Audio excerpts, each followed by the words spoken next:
Chapter 250, Condolence Banquet. Julian's sobs reverberated through the room, bathed in the glow of the moon. Jenna stood hesitantly by the door, unwilling to take a single step forward. Fear gripped her, fear that stepping inside would confirm this as reality and not some dreadful nightmare. After a while, Jenna shut her eyes tightly and clenched her teeth as she entered the room that served as Julian's bedroom, living space, kitchen, and dining area. Hunching down beside her brother, she let him cry, not daring to touch him in his state of shock. Softly, she spoke, "We don't have much debt left to settle. Even if we lose our current jobs, we can find new ones. There's no rush. You have a solid foundation. There must be other masters out there who would gladly take you in. Mom wanted us to have a better life, not to wallow in self-blame." Jenna repeated these words again and again until Julian, his spirit shattered, exhausted himself. His body gradually weakened, and he slumped against the wall by the window, drifting off to sleep. Finally, silence fell. Watching her brother's face slowly relax, his fear and anguish ebbing away, Jenna let out a silent sigh. Tears welled up in her eyes and streamed down her cheeks. After shedding silent tears for some time, she rose to her feet and made her way to Julian's bed. Tenderly, she gathered the blanket and draped it over her sleeping brother, leaning against the wall. Having done all this, she trudged wearily back to the other room. It was her and her mother Elodie's bedroom. Jenna lay down, her vacant eyes fixed on the dimly lit ceiling, cast in moonlight. Her mother's words echoed incessantly in her mind, but she couldn't convince herself. Perhaps, aside from a fortunate few, darkness was the dominant theme in life. Light was but an occasional adornment. Abruptly, Jenna seized her mother's pillow and pressed it against her face, her body trembling with suppressed sobs. Why is darkness always so overpowering, devoid of light? When will the sun rise again? At some point, Jenna succumbed to a deep slumber. She was startled awake by the commotion outside.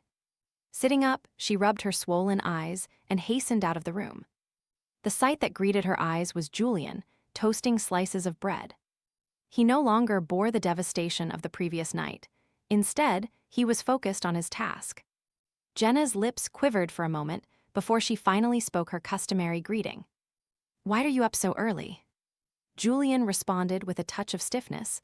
"I didn't have dinner yesterday, and my hunger woke me up." "Just wait a little longer. The toast will be ready soon." Observing her brother's state, Jenna couldn't ease her worry.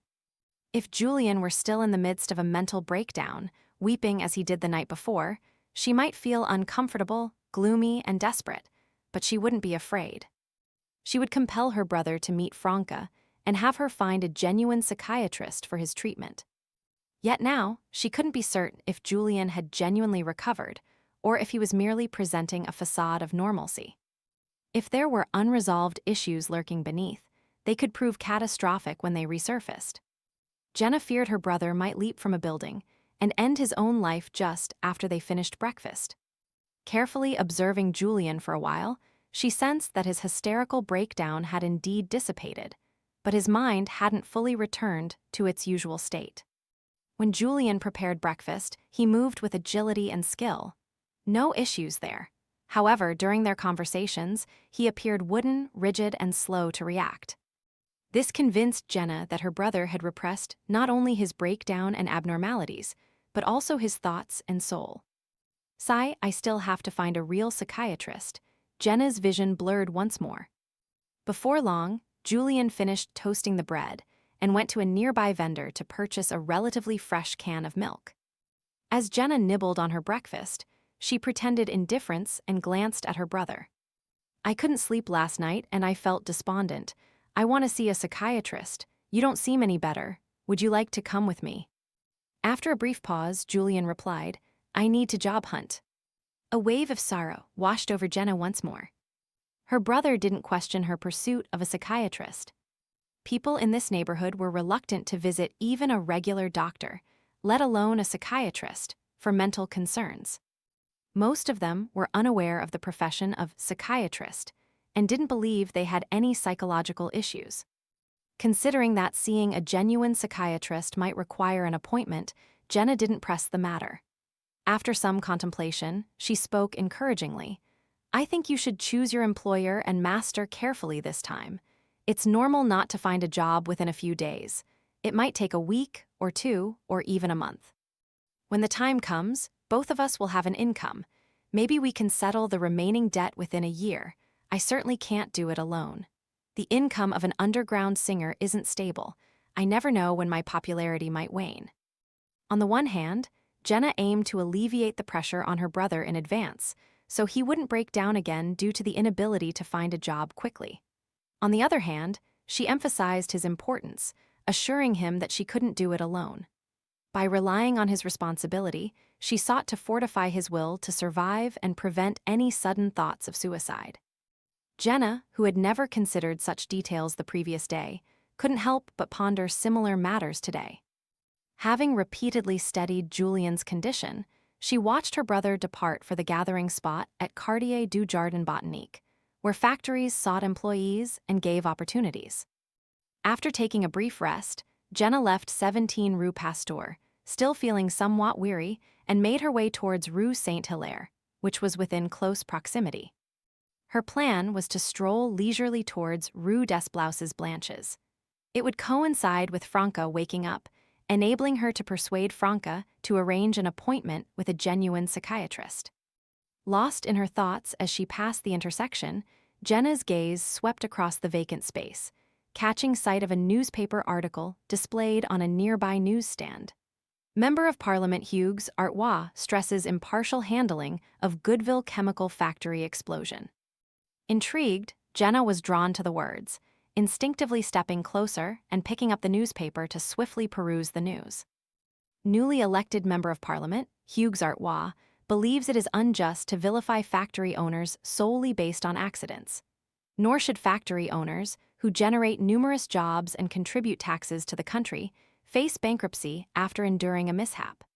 Such circumstances would result in a surge of bankruptcies, heightened unemployment rates, and a fresh wave of protests and turmoil. Hugues Artois has expressed his commitment to not forget the injured and deceased in the explosion. He intends to establish a new public welfare fund to assist factory owners in covering a portion of accident compensation, enabling the factories to continue operating. Those responsible for the accident will bear the weight of their sins through increased job creation and tax contributions. He further stated his intent to propose a bill at the National Convention, fostering a more favorable environment for entrepreneurs. This would involve streamlined dismissal of unqualified workers and employees, as well as fairer compensation for accidents. At that moment, Jenna's shoulders quivered unexpectedly. She laughed, her body trembling for an extended period. After a while, she set the newspaper down and resumed her onward journey. Unbeknownst to her, Jenna arrived at Rue Saint-Hilaire and the partially destroyed Goodville Chemical Factory. As she gazed at the battered metal tank, thoughts of her mother, Elodie, flooded her mind once again. She would always gravitate towards that iconic structure upon entering the factory. A few minutes later, through her blurred vision, Jenna spotted an unfamiliar, yet vaguely familiar face. It was a woman donned in a worn-out dress who said to Jenna, "Hurry, let's make our way to Avenue du Marché. The Member of Parliament is hosting a condolence banquet and extending invitations. We might be able to obtain something." "A condolence banquet?" Jenna asked, bewildered. The woman nodded enthusiastically. "Yes, indeed. Your mother was injured in the explosion too, don't you remember? We met in the ward." "That Member of Parliament arrived at the hospital just half an hour ago. There will be a condolence banquet later." "Hugues Artois," Jenna blurted out instinctively. Exactly.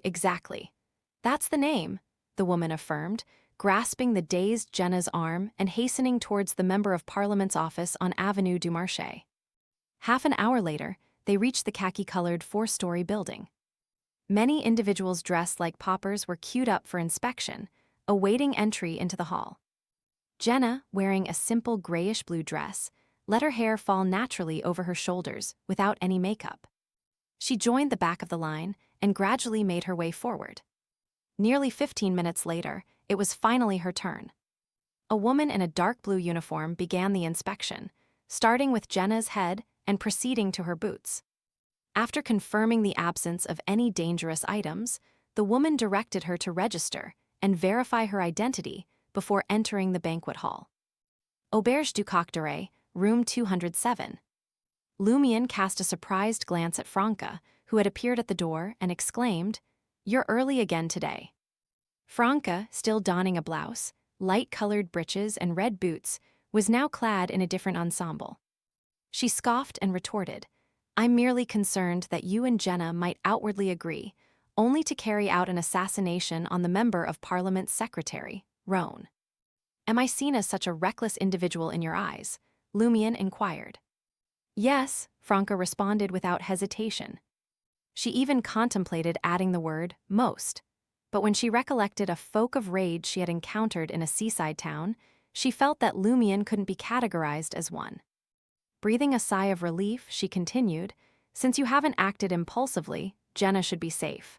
I'll go and visit her, assessing if she requires any assistance at home." Just as Franca concluded her statement, hurried footsteps resounded from downstairs, drawing nearer. Lumion and Franca, positioned by the doorway, turned their heads to behold Jenna, garbed in a simple grayish-blue dress, her hair tousled, rushing over in distress. She sobbed and uttered, my brother has gone insane. He's become a lunatic."